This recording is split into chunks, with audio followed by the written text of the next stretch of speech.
सुप्रभात विद्यार्थियों। आप सबका एमए प्रथम वर्ष संस्कृत की कक्षा में पुनः स्वागत है। हमने पूर्व वीडियो में वेदों के निर्माण काल के विषय में चर्चा करते हुए भारतीय परंपरा के अनुसार मत को प्रस्तुत किया था।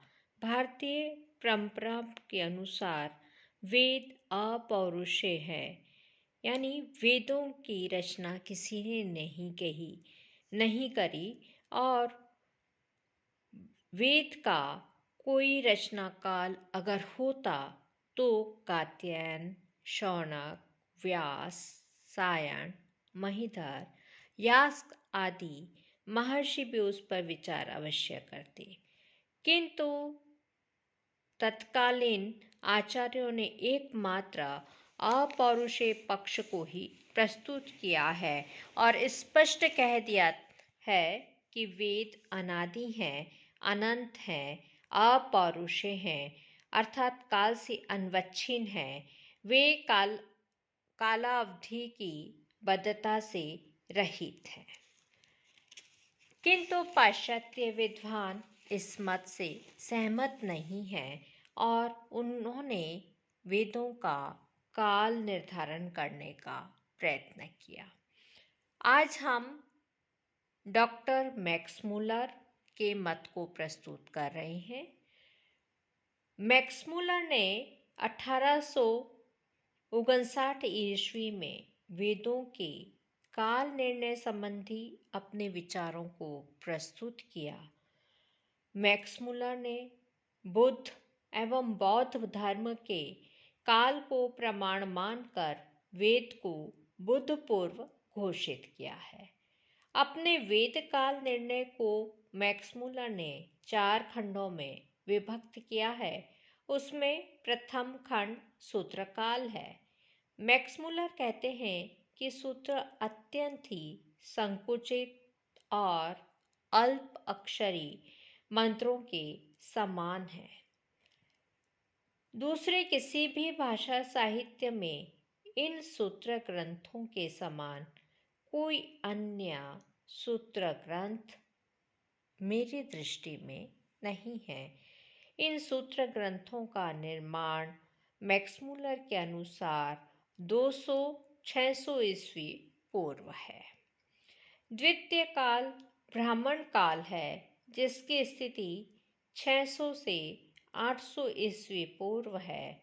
मैक्स मुलर के अनुसार ब्राह्मण ग्रंथों की शैली सूत्र ग्रंथों की शैली से भिन्न है। ब्राह्मण ग्रंथ गद्यात्मक है और स्वर संयुक्त है। सूत्रों के स्वर नहीं है।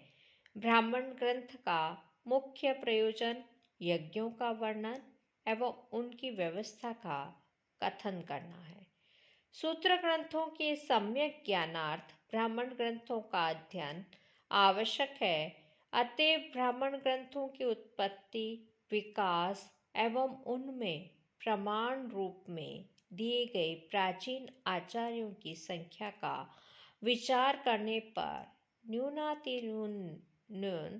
200 वर्षों की काल सीमा की कल्पना करना उचित प्रतीत होता है। मैक्स मुलर का कथन यह भी है कि प्रत्येक कालखंड की 200 वर्षों की कल्पना केवल तारतम्य के प्रकाशनार्थ है। अतः ब्राह्मण काल का निर्धारण 800 से 600 ईस्वी पूर्व निश्चित किया जा सकता है। तृतीय कालखंड मंत्रकाल है, जिसकी काल मर्यादा 1000 से 800 ईस्वी पूर्व है। मैक्स मुलर के अनुसार इस काल में ऋग्वेद, यजुर्वेद, सामवेद, अथर्ववेद इन चारों वेदों में प्राप्त मंत्रों का संचय हुआ और क्रम तथा प्रसंगानुसार उनकी व्यवस्था की गई। इन वेदों में मंत्र संकलन का हेतु याज्ञिक संबंध है। प्रत्येक में ऐसे मंत्र हैं जो विशिष्ट ऋत्विजों द्वारा विशिष्ट यज्ञों में उच्चारणार्थ है। इन प्राचीन मंत्रों के संग्रह में जितना काल व्यतीत हुआ उसका नाम मैक्स मुलर ने मंत्र काल रखा। चतुर्थ कालखंड छंद काल है, जिसकी काल मर्यादा 1200 से 1000 ईस्वी पूर्व है। मैक्स मुलर के वेद काल निर्णय को तत्कालीन बहुत से विद्वानों ने मान्य किया, किंतु तुर्की के उत्खनन से प्राप्त विरुद्ध प्रमाणों से उनके मत का स्वतः निरसन हो जाता है। दूसरी बात यह है कि कालखंड भी काल्पनिक है, काल मर्यादा भी काल्पनिक है। केवल भाषा शास्त्रीय आधार से इस प्रकार के काल निर्णय को प्रामाणिक नहीं माना जा सकता। अब हम याकोबी, जो कि जर्मन के विद्वान हैं, उनके अनुसार मत के बारे में चर्चा करेंगे। 1893 ईस्वी में जर्मन के विद्वान याकोबी ने वेद काल निर्णय को अपने लेखों के माध्यम से प्रस्तुत किया। उनके अनुसार वेदों की रचना 3000 ईस्वी पूर्व हुई है। याकोबी का मत अन्य मतों से भिन्न होने पर भी कुछ लोगों ने उसे मान्यता दी है। याकोबी ने काल निर्धारण हेतु कल्पसूत्र के विवाह प्रकरण में पठित ध्रुव एवं स्थिराभाव वाक्य को उपादेय मानकर उस पर विचार किया है। उनके मतानुसार कल्पसूत्र में पठित ध्रुव की स्थिति 2700 वर्ष पूर्व की है। उस काल में वर वधू को ध्रुव तारा दिखाने का प्रचलन था और आज भी है।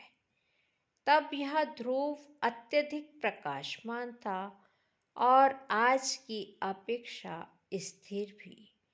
याकोबी के मत का पाश्चात्यों ने विरोध किया, किंतु विंटरनिट्स ने यह कहकर उनका समर्थन किया कि ऋग्वेद में विवाह की संपूर्ण विधि का प्रतिपादन नहीं हुआ है और ध्रुव दर्शन की परंपरा उस काल में नहीं थी। तथापि यह संभव है कि भविष्य में यह प्रारंभ हुई हो। इस प्रकार याकोबी एवं उसके समर्थक ऋग्वेद का काल 3000 ईस्वी पूर्व मानते हैं।